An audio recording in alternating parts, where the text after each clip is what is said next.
Hi there, I'm Ben and I'm a counsellor in the adult service at Lifelink, and I'm here today to talk about compassion. So, what is compassion? There's a few different definitions of it, but I think my favourite one refers to a sensitivity to the suffering of self and others with a deep wish and commitment to relieve that suffering.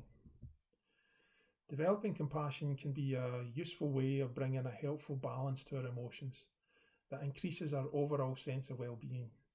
Studies show that there are areas of our brain that light up when we are kind to ourselves and others, or when others are kind to us. And researchers all over the world are now looking into the important physical and mental health benefits of developing compassion and kindness for ourselves and others. For example, if someone drives up behind me on the motorway, gets right close to the car, I can find myself getting annoyed about it, and I'm asking, who do they think they are? Why are they doing this to me? I take it personally. But if I recognise that I've simply got no idea what's going on in that person's world just now, and look at it another way, maybe such as that person's rushing to hospital to say goodbye to someone and share their last moments on earth, or perhaps rushing to say hello and welcoming a new life into the world, then I feel much less annoyed about it, if at all. So in that way, having compassion for others can be seen to have a positive effect on our own mood.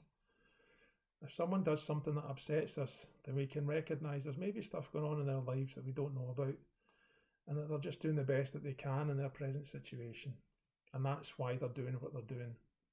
And if we can recognise that, this can help us feel less upset about it.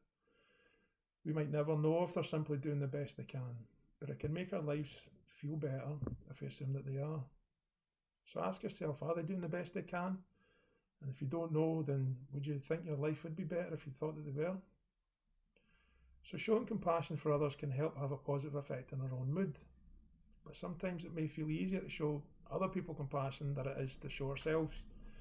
For example, if we do something incorrect, we may recognise having thoughts of not being good enough, and maybe all too often end up talking harshly to ourselves. I know I do it.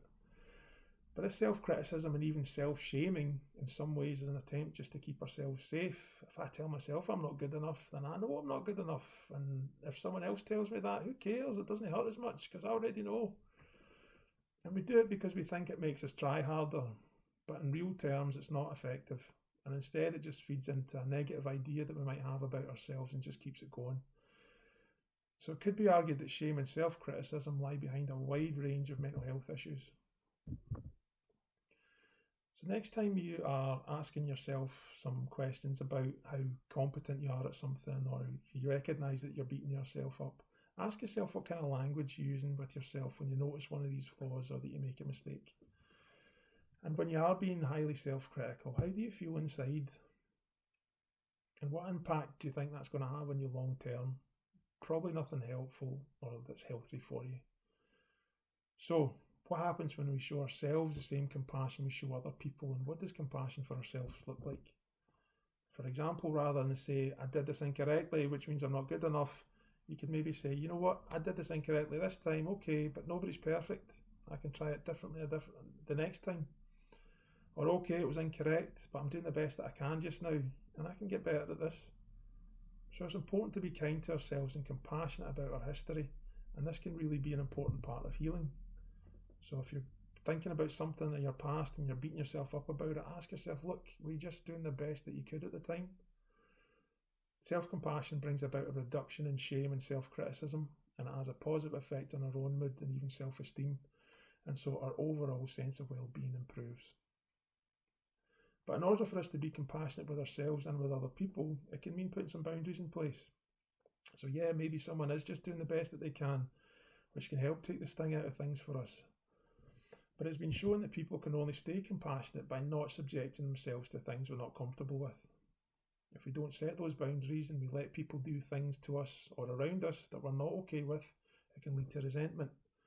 And it's hard to be compassionate towards other people when they're hurting us or upsetting us. So we need to let people know what's okay for us and what's not okay for us. For example, look, I want to help you, but you can't talk to me that way because it upsets me. And so if I'm upset, it's hard for me to help you. Or, you know what, I want to help you, but it's late and I'm tired and I'll help you tomorrow instead, all right? Think about what you need to be able to continue to be compassionate towards someone and let them know.